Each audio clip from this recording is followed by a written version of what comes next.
Hi guys! So today we wanted to share about the things that we applied for when we relocated to Malaysia for us to be able to live here. And the reason for us doing this video is I know that this lifestyle might not be applicable for everyone, so we're not trying to ask people to all move to another country, but for those who actually find that this lifestyle might be suitable for you, we hope that this video can be helpful to you guys who are looking for information online. Because when I think back, it's like the very first time we moved to our Singapore HDB, it's like when you officially become adults and you suddenly realize like being an adult is so complicated because there's so many things to apply for, and suddenly if you don't cook lunch for yourself, you basically have nothing to eat for that day. It's not like living with your parents so easy, right? Like everything magically, toilet paper just appear in your toilet, that kind of thing. So without further ado, based on our experience, this is what we did and applied for in Malaysia. The first thing, I believe, is the most important thing. Like without this, right, it's very hard for you to apply for the rest of the stuff. Okay, that would be getting a local number. Yeah, local phone line. So what we did is we actually went down to Mid Valley. Then we were trying to look for like a phone store to actually sign up for a phone line.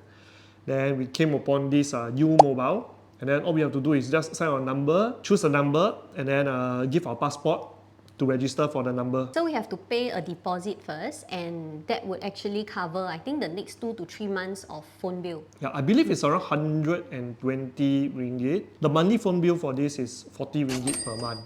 Yeah, we choose the lowest option one because we still have our Singapore line.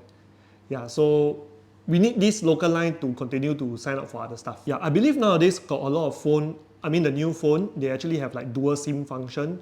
So what I do is I actually put the Malaysia SIM card inside, and then for my Singapore one, I'm using eSIM lah. So I can actually switch between these two numbers. So you will still remain contactable using your Singapore line, and at the same time for your Malaysia line, right, you can still receive messages, use the data, and receive phone call. So the second thing that we apply for would be a bank account in Malaysia. All we have to do is to present our passport and our visa. So for what I know, right, tourist visa, meaning to say you chop passport, you come here for 30 days, 60 days, 90 days, right? You cannot use that visa to apply for a local bank account. But like long-term visa, like MM2H, you can actually use that to apply for. At the same time, you will also need to prove your residency. That means you need your SPA. Okay, SPA is actually your sales purchase agreement that you purchase the property lah, that you are the owner of the property. Yeah, so they need the address, and at the same time they need your phone number, the local phone number. Third one, which I think is very essential in Malaysia, is Touch and Go. You can actually download the Touch and Go app, and for this, right, you can use your Singapore number to sign up, okay, or you can use a Malaysian number to sign up. So it's an app that you can put in money, then you can use it to purchase anything in Malaysia, that you can scan the QR code, pay people. It's like a pay now, but in Malaysia. They call it e-wallet. Yeah, they call it the e-wallet. And at the same time, you can actually use that to apply for the Touch and Go card, okay, where you can use it to pay for parking if you are driving in Malaysia. And at the same time, right, you can apply for the RFID sticker.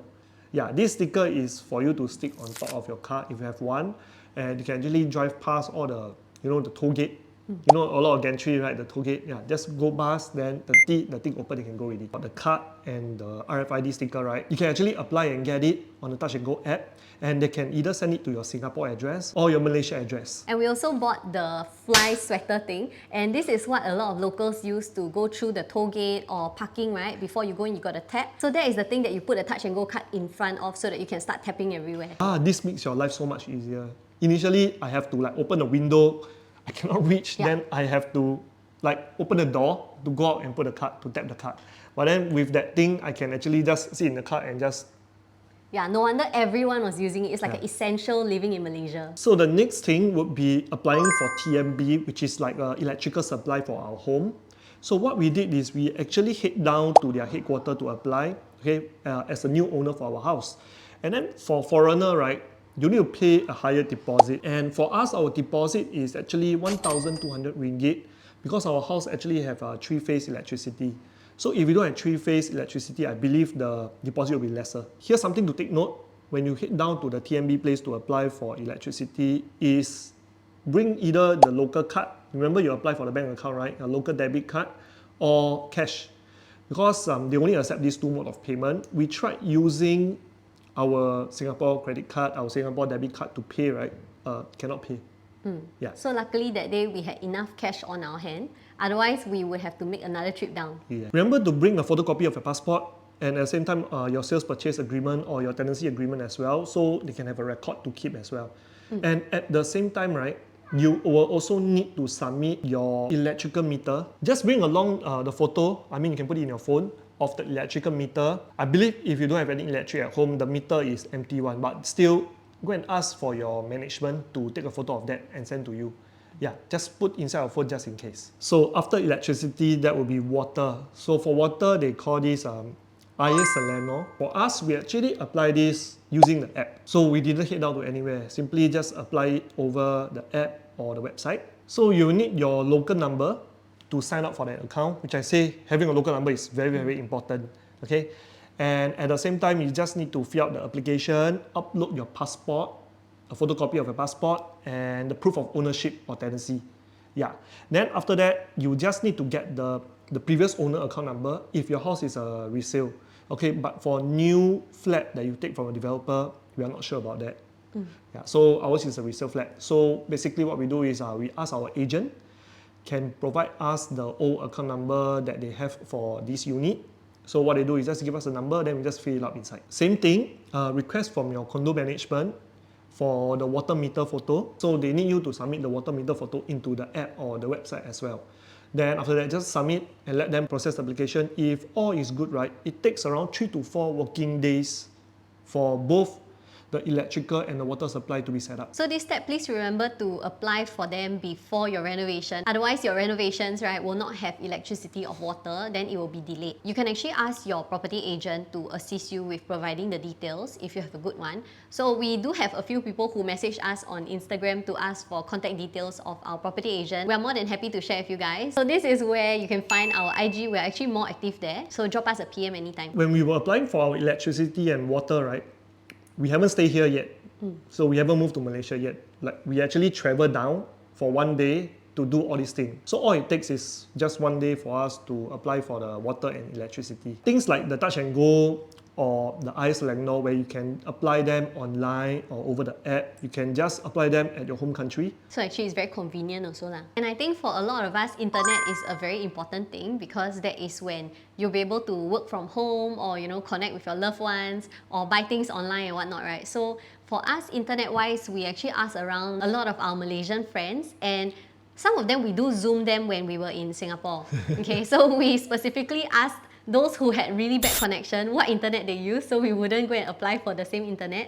And then for those with very, very sharp resolution every time, don't lag one, right? Then we ask, what internet provider did you apply for? And then we followed theirs lah. So at the end of the day, we applied for Times Malaysia. It's around 199 ringgit per month, and it comes with like 2 mesh for our house. And how you can apply this is you can actually apply it online. So you have to fill out the application, submit your passport details, and actually book a slot for appointment. So you can only do this after you got the keys to your home and also you have electricity.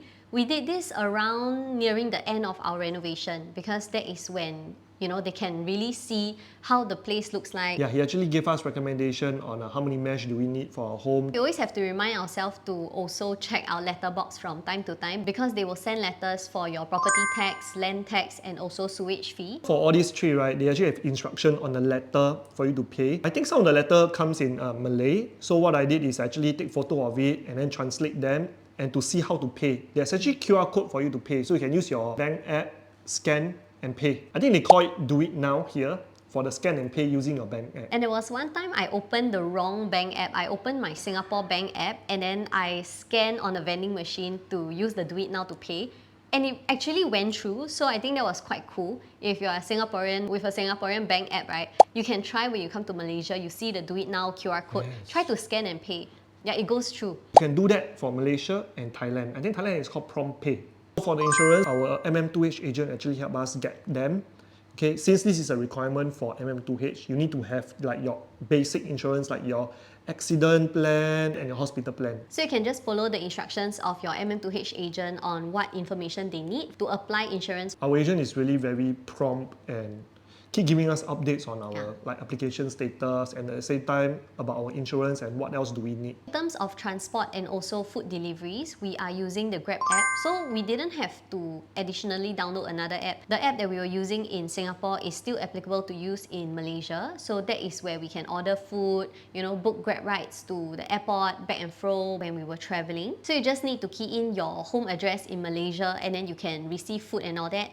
It's just that you must take note if you're using, let's say, a Singaporean or overseas credit card, there might be a foreign exchange fee. But there are some credit cards, they are specifically for people to use overseas. So those will actually incur lesser foreign exchange fee. So you can actually use that if you have. Yeah, next would be Shopee app. I mean, we use Shopee a lot in Singapore, and in Malaysia, we realize a lot of people use Shopee to buy a lot of stuff as well, like their grocery stuff, their toiletry stuff, and all the essentials. So in Malaysia, you have to download another Shopee app called Shopee Malaysia. But in order to do so, you will need to change your phone, the app region, to Malaysia to do that. So the next one is not an essential to live in Malaysia, but it's an absolute essential for Sean. So there was one time I forgot to change my account. So I actually used the Malaysia one to download app. So I downloaded a game to play, and I realized the e-app purchase is in RM. Then I realized I used the wrong region to download, and then I download back the Singapore one. I compared the two in-app purchase price, right?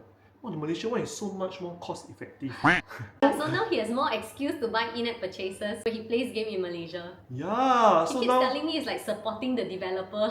you have to. If you play a game for free, you have to at least like support a little bit. So suddenly there's a lot of new things for us to apply for, and also to make sure that we pay them regularly, right? What we did was we have an Excel sheet where we also will remark at the side what card or what account we are using to pay for that particular purchase. Because some of the apps or payment, right, they don't accept credit cards or international card, they can only accept local card.